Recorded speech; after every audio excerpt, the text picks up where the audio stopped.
God, what are we that you have regard for us? What are we that you are mindful of us? We are like a breath. Our days are as a passing shadow. We come and go like grass, which in the morning shoots up, renewed, and in the evening fades and withers. You cause us to revert to dust, saying, "Return, O mortal creatures."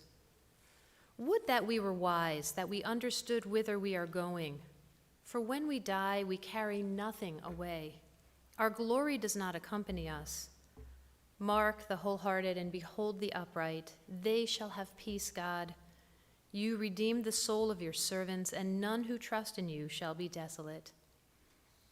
Rabbi Tarfon taught, "The day is short, the task is great, the workers are sluggish, the reward is bountiful, and the master is insistent." This was a favorite teaching of his. You are not obligated to finish the task, but neither are you free to abandon and desist from it. If you have studied much Torah, you will earn great reward, for our master is sure to repay you for your efforts. But know that the reward for the righteous is reserved for some future time. This teaching comes from Pirkei Avot. The time of mourning is a complicated time, filled with many emotions and memories. So we begin our service with a recitation of psalms and prayers, linking Ashley's life with the thousands of year old tradition of the people Israel and the eternality of God. In Ecclesiastes it is written, "A season is set for everything, a time for every experience under heaven, a time to plant and a time to uproot, a time to pull down and a time to build up, a time to weep and a time to laugh, a time to mourn and a time to dance, a time to embrace and a time to let go, a time to tear and a time to mend, a time for silence and a time for speech, a time for war and a time for peace, a time to be born and a time to die." Mizmor LeDavid, Adonai mi yagor b'ha'alecha mi yishkon b'har kadshecha, a psalm of David. Do we deserve to enter God's sanctuary? Can we merit a place in the presence of God? Live with integrity, do what is right, speak the truth without deceit, have no slander upon your tongue, do no evil to others, do not mistreat your neighbor, spurn a contemptible person, but honor those who revere Adonai. Never retract a promise once made, though it may bring you harm. Lend no money at unfair rates, accept no bribe against the innocent. Make these deeds your own. Then shall you stand firm forever. The way of God is perfect, the word of Adonai is pure. God is a shield to all who seek refuge. We are here to mourn the death of Ashley Rose. With his death just days ago, all of our lives are forever changed. We stand together at one of life's most natural and unnatural moments. Death silences us with the power to take from us without concern for the pain that it leaves in the wake. A man we cared about, whom we respected and loved. We are confused and full of questions. We try to speak of Ashley's life, yet times it is painful and difficult, but it is right that we speak of what is in our hearts and minds, knowing that our words are inadequate, that they could never fully capture the depth of pain that touches our hearts this day. But words are all we have. So I'm going to read some words of tribute for Ashley from friends who sent them in to others and to me. I'll start with Marcia Sweeten, who said, "To all of Ashley's family, Ashley was one of the kindest and most humble people I have ever known. He was my friend and mentor. Some of you might know who I am because I brought challah to Ashley and Charlotte every Friday that I could. When I came in to give them the challah, we always had a wonderful chat. When I gave Devar Torah at Friday night services, Ashley spoke with me about my personal connection to the Torah portion.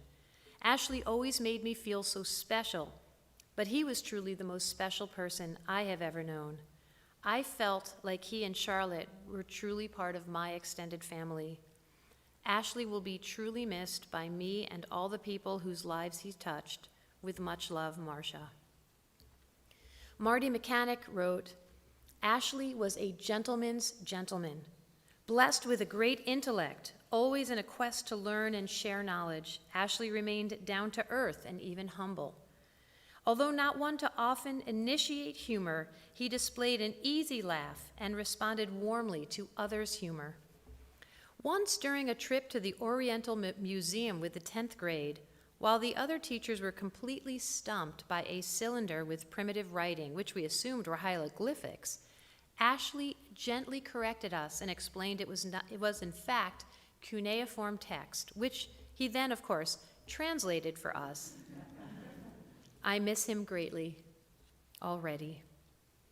Barbara and Mark Turner wrote, Ashley's participation in the Wise Aging Group for the nearly past 4 years gave us the opportunity not only to get to know Ashley and Charlotte better, but provided a perfect model of what it means to age with joy, spirit, and resilience. Regardless of the topic we were discussing on a particular day, Ashley would listen, reflect, and share a story or attitude that truly inspired. As brilliant a man as he was, Ashley had a passion for learning that would not quit. He very much enhanced the many classes we took together with his insightful questions and commentary. Even if he had not been a member of the Lifelong Learning Committee, he would surely have found a way to teach. Between sharing Torah study facilitation with Jordi Trofimo during the summers, Friday lunchtime learning sessions teamed with Rabbi Kaznowski, advanced Hebrew classes, and more, he always looked for more ways to provide opportunity for us to take a deeper dive into Jewish learning. Ashley was a kind and gentle soul with a great sense of humor. He often shared that he loved being part of our congregation and was grateful for his many friends here. We will miss him. Helene and Alan Frankfeder wrote, We are deeply saddened by the news of Ashley's death. We will miss him for his warmth, compassion, and scholarship. Our sincere condolences go out to Charlotte and to all the members of the congregation and to Ashley's family and all who knew him. Cindy Drapek said, We have lost a very wise man. I was always captivated when he spoke, even when he was going through age-related health issues, like difficult health problems. He was positive and insightful. To offer more words about Ashley, I invite to the bima at this time Harvey Siegel.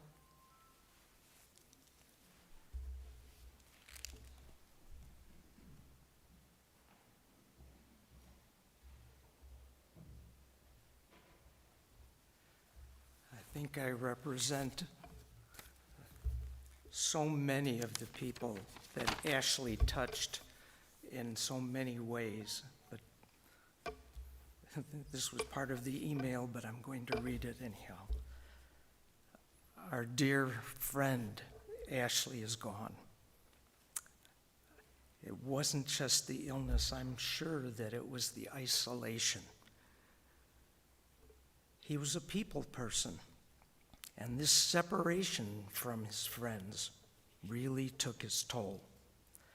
I'll let all of the others talk about his travels and his legal prowess and his biblical scholarship that was amazing. I will always remember him for his warmth and his humanity. It seems decades ago, during prep for one of his Yom Kippur discussion groups, that he asked me if we could teach a session together on the prophets. Together. Lifelong learning was his lifelong passion, and any opportunity to expand or to share that, he'd grab at it. So we brought the idea of teaching about the prophets to the Lifelong Learning Committee, and it became such fun that we slid it into the calendar. I remember one time we sat down at a planning meeting, and he talked about a tag team effort. I was just tagging along. But it was so much fun to learn with him and study with him, and he was just so knowledgeable. So we did it again and again. And this was just one of the many ways that Ashley brought his gifts to the congregation and to all who knew him. In all the years that we knew each other, I never saw him truly angry with anyone. Always present in the moment. We have been so blessed to have Ashley in our lives. May his memory forever be a blessing.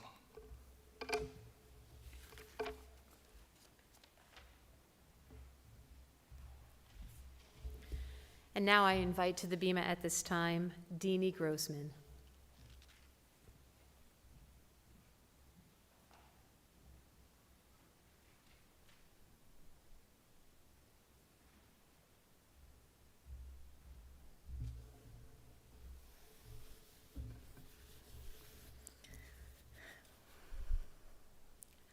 I first met Ashley when Marcy and Ken, my second parents, initiated me into the Eitz Chaim Torah study group a few years ago.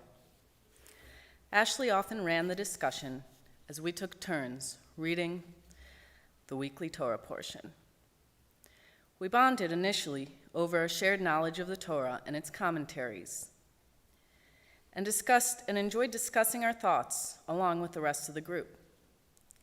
Sometimes Ashley would just watch as discussions became more animated, as Jews have in study halls for thousands of years. And he would laugh gently. He had this wonderful ability to not take life too seriously. He found such joy in the company of others and in intellectual discussion. He was also genuinely tickled so easily, just from observing Torah study and chatting about life. Ashley and Charlotte invited me to Charlotte's 90th birthday party, not too long after we'd met. I felt so honored. Over the last few years, we built a special friendship. Ashley always made me feel good about myself and encouraged me to live my truth. He and Charlotte visited me for dinner in my apartment when I moved out to live on my own for the first time. They attended lunch at the student-run restaurant at College of DuPage when I was a chef there. I joined them for brunch at their favorite Panera in Downers Grove. I only knew him for a few years, but I'm so grateful for the times that we shared together. Ashley was non-judgmental. He accepted people as they were. It was always pleasant to see and talk to him. There was never any pressure nor expectations. I knew I wanted Ashley in my life, and we made excuses to connect during the pandemic through Zoom by saying we'd discuss Torah. But I liked to ask him what he was reading and to have him share whatever he'd learned from his last philosophical book that he'd been reading. I was amazed that he knew how to work Zoom, getting the speaker and video camera working on his computer in his home, and by the fact that he would text me from his phone occasionally. At this point, we're all familiar with the Zoom platform. But I've never been tech savvy, and I was impressed by his desire and ability to keep up with technology. Last week, I visited Ashley to say goodbye in person.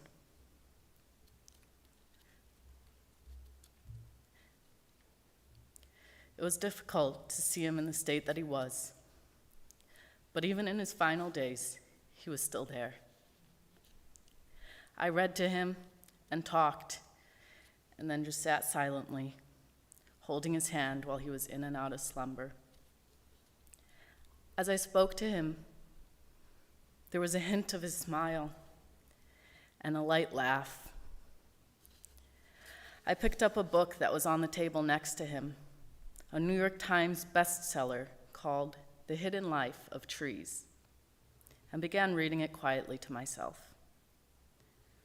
When he awoke next, he said, "Oh, I've read that book," and proceeded to tell me how it was about oak trees sustaining life for thousands of years, and gave some examples for what the book was about. At one time, my second mom, Marcy, had told me her father never had a proper bar mitzvah since he'd been fighting World War II. He made up for it at a much older age. She encouraged me to have a bat mitzvah of my own since I'd been raised Orthodox and thus never read the Torah from the Torah at my ceremony. At some point, Ashley and I were discussing this. I felt a bit weird celebrating an event that is typically for 12 and 13-year-olds. But Ashley wanted to celebrate a bar mitzvah for himself as well, and I suggested that we do a joint event. I arranged for the party and cooking the food with help from family and friends. He financed it, and we both experienced a truly beautiful day with our loved ones. My B'nai Mitzvah was made so much more meaningful as a joint event with my dear friend. Like many of us, Ashley had various challenges throughout his life. But in the years that I knew him, he didn't seem to really complain about them. When we would discuss past or current challenges, we discussed the emotions related to them, but he was also very matter-of-fact. He took them in stride and did what was needed to continue living his best life while giving and helping others. He taught classes at the temple, joined social events, even on Zoom, and was a loving and devoted partner to Charlotte for as long as he could be. While the pain of losing a loved one runs deep, I'm grateful to have spent so many wonderful times with Ashley. I'm grateful that he lived a good life and that his mind was present even towards the end of his life. I'm grateful for his caregivers, including Habib, who is here today. Thank you for taking care of him. I wish I could have been there more. He will forever hold a place in my heart.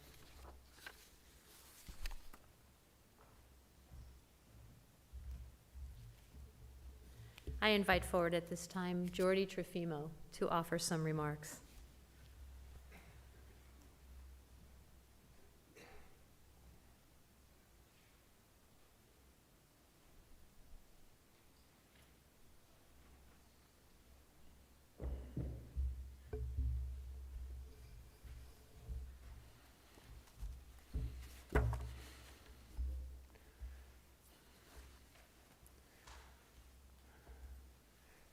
Ashley was among the brightest people I ever knew.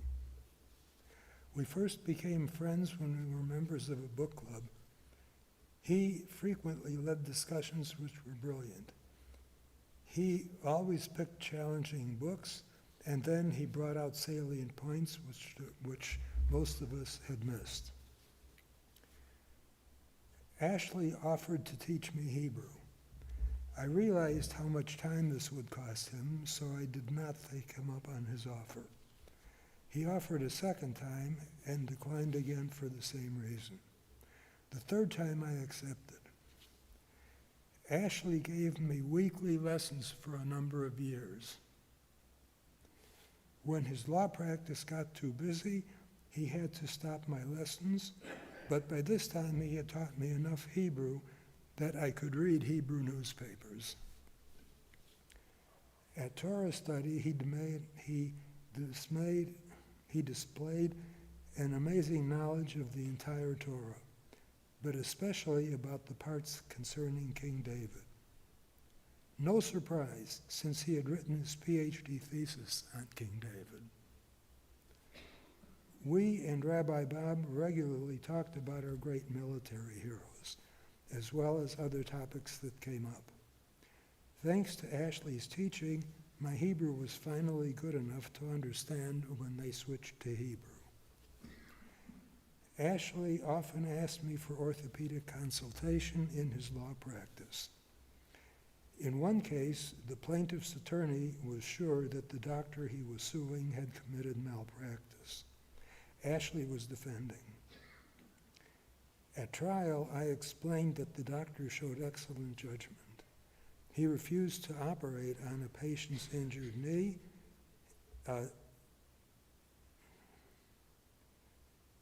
The patient had multiple bruises and scrapes in his fractured knee.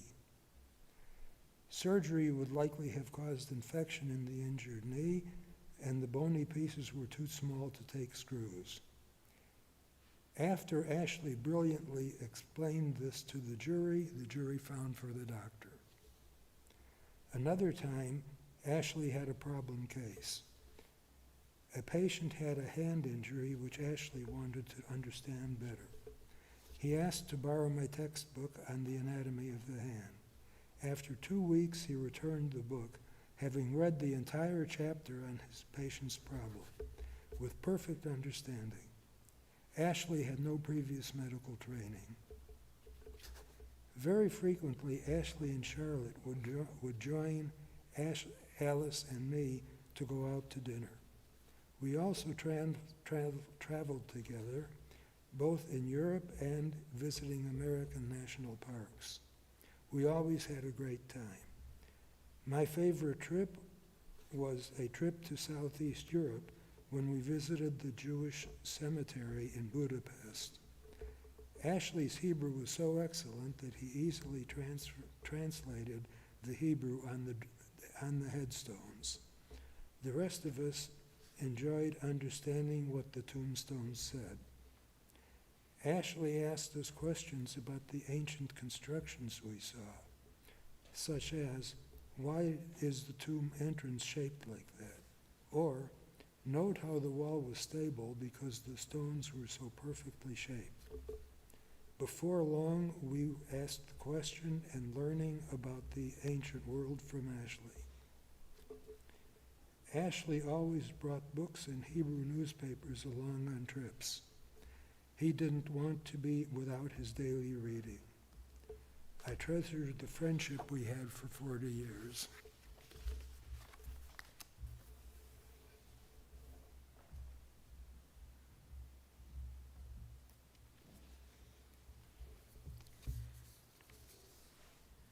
I have a few remarks to read from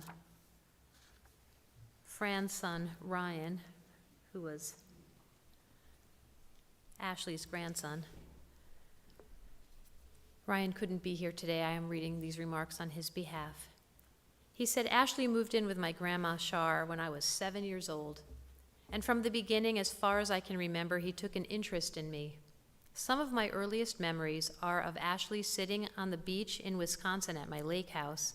He would just sit out there for hours, baking in the sun, reading a book.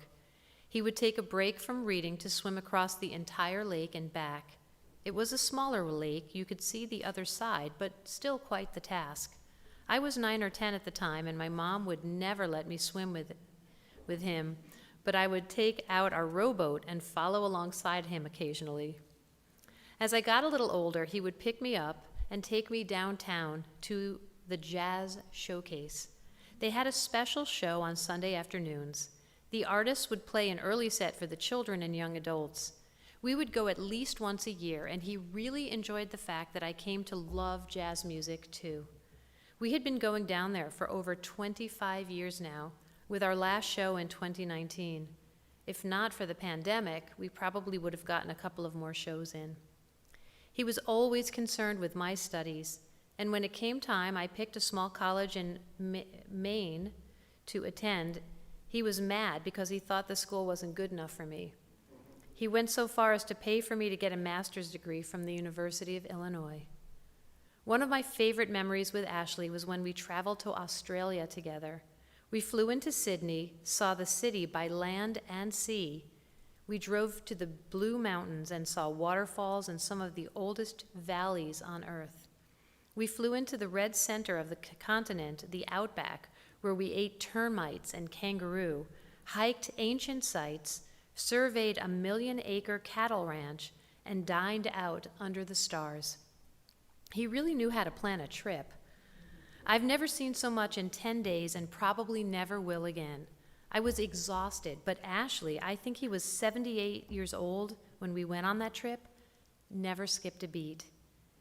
But he was a world traveler. He had been to nearly every major continent in the world, including Antarctica. There is a great picture of him and my grandma standing on the beach in Antarctica surrounded by penguins. The things I'll remember most about Ashley are his sense of humor, his laugh, and how much he could eat. He could pack away more food than anyone I have ever met, and I come from a family with a couple of big eaters in it. He loved good food, and he especially loved good coffee. Ashley had an intellect that was as big as his appetite. He loved books, philosophy, religion, politics, art, and music. He especially liked to travel, and he always had a good story to tell. I will certainly never forget Ashley Saxton Rose. Ashley's granddaughter Liz is here, and I am reading these words on her behalf. She wrote, Ashley and I would spend time together when I was young by playing in his office while pretending to be lawyers, playing pickup sticks and exploring their backyard. Ashley was a great supporter as I grew older, and we became especially close during our travels together. Our first trip was to Europe. The first stop, of course, was Paris. We went to the Eiffel Tower, saw the Mona Lisa at the Louvre, and would stop at cafes on the way back to the hotel after our adventures, an espresso for him and a beer for me. In Barcelona, we ate tapas together and visited many bookshops and beautiful sights. He also, very nervously, let me go shopping alone. We also went to the ocean in Spain and ate by the water. We always had something exciting every day, which created memories I will never forget. We went to Peru next, Machu Picchu being the biggest adventure yet. We climbed around the most beautiful scenery and Inca ruins. He also, again with hesitation, let me explore a little on my own.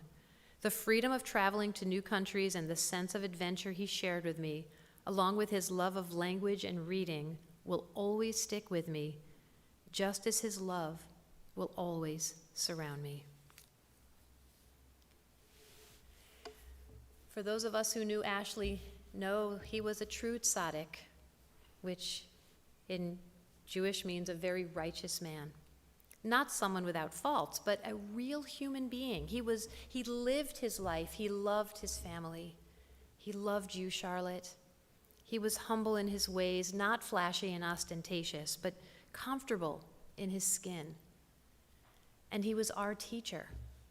He always volunteered to teach for any occasion, whether it was to do our Yom Kippur afternoon study or summer Torah study with Jordi Trofimo and Harvey Siegel, and any class that we would have him teach, he would teach.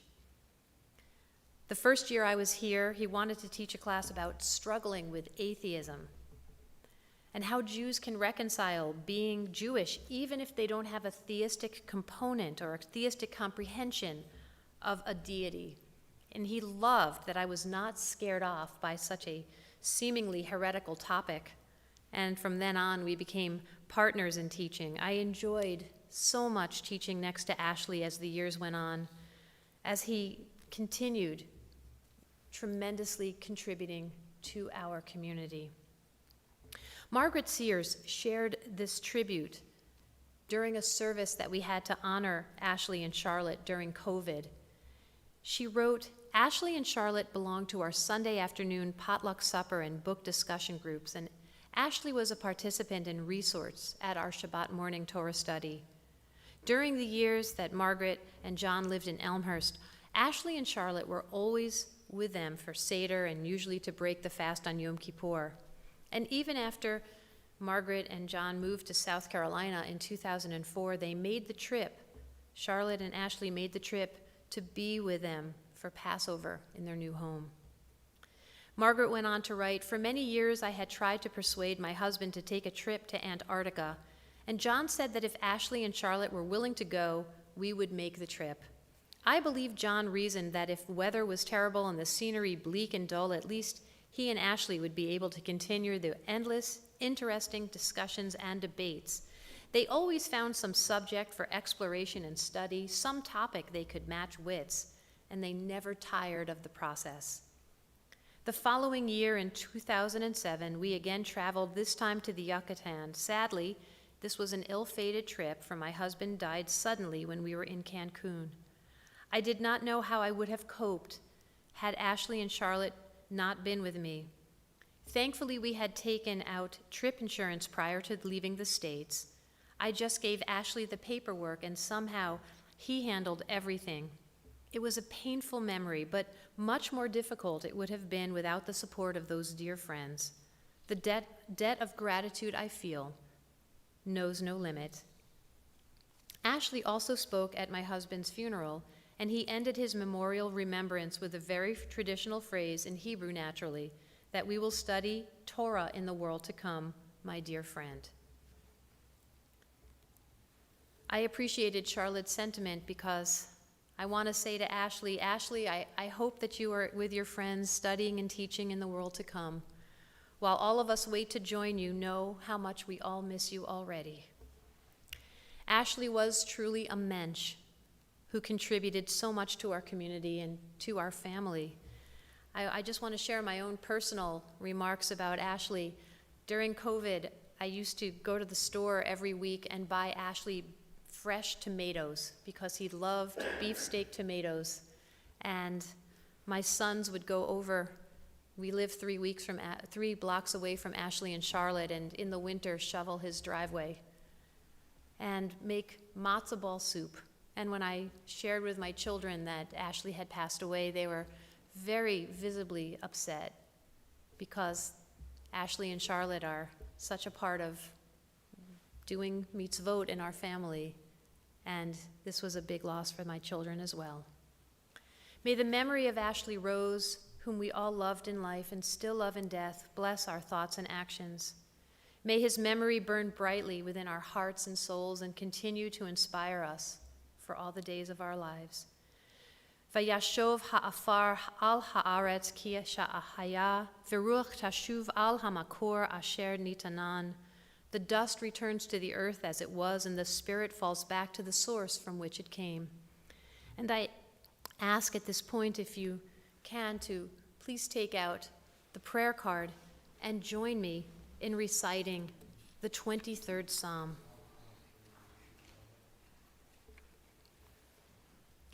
The Lord is my shepherd, I shall not want. He maketh me to lie down in green pastures. He leadeth me beside the still waters. He restoreth my soul. He leadeth me in the paths of righteousness for his name's sake. Yea, though I walk through the valley of the shadow of death, I will fear no evil, for thou art with me. Thy rod and thy staff, they comfort me. Thou preparest a table before me in the presence of my enemies. Thou anointest my head with oil. My cup runneth over. Surely goodness and mercy shall follow me all the days of my life, and I will dwell in the house of the Lord forever. It is said that there are no blessed deaths, though some are more peace-giving than others. We can't know the reasons for death, but we can face it with dignity, without despair, and it is my hope that the legacy of love and service that Ashley leaves to us continue to inspire us. And in this way, death cannot separate him from us, for when we remember Ashley, he will continue to live on, even in death. Adonai natan va'Adonai lakach, yehi shem Adonai mevorach. God has given, God has taken away. Blessed be the name of God. And I ask at this time, if you are able to do so, to please rise for El Malei Rachamim and the Mourner's Kaddish. El Malei Rachamim, Shochen Bamrumim, Hametzei Mechuna Nechona, Tachat Kanfei Hashchina, Im Kedoshim, Utahorim, Kizor Harakia, Mazhirim. Et Nishmat Benyamin ben Avraham Vasara, Shahalalach laolamo, Ba'al harachamim Yasti reha besetek nafav leolamim, Vayitzvor bitzvor hachaim et mishmato, Adonai hu nachalato, v'tanuach b'shalom al mishkavo, v'nomar, Amen. Compassionate God, eternal Spirit of the universe, grant perfect rest in your sheltering presence to Ashley Rose, who has entered eternity. O God of mercy, let him find refuge in your eternal presence, and let his soul be bound up in the bond of everlasting life. God is his inheritance. May he rest in peace, and let us say together, Amen. Yitkadal v'yitkadash shemei Rabbah, bi'alma divrach hirutei v'yamlich malchutei, b'chayechon uv'yomechon uv'chayei dechol Beit Yisrael, ba'agalal uv'izman kari v'imru, Amen. Yehei shmei Rabbah mevorach leolam olmei almaya. Yitbarach v'yishtabach v'yitpa'ar v'yitromam v'yitnaseh. V'yithadar v'yitaleh v'yitalal shemei dekudasha b'richu. Le'ela min kol birchata v'shirata. Tush bechata v'nechemata da'amiran bi'alma v'imru, Amen. Yehei shlama Rabbah min shemaya. V'chayim aleinu v'al kol Yisrael v'imru, Amen. Osei shalom bimromav, hu ya'aseh shalom, aleinu v'al kol Yisrael v'imru, Amen. Please be seated. May the source of peace send peace to all who mourn, and comfort to all who are bereaved among us. And let us say together,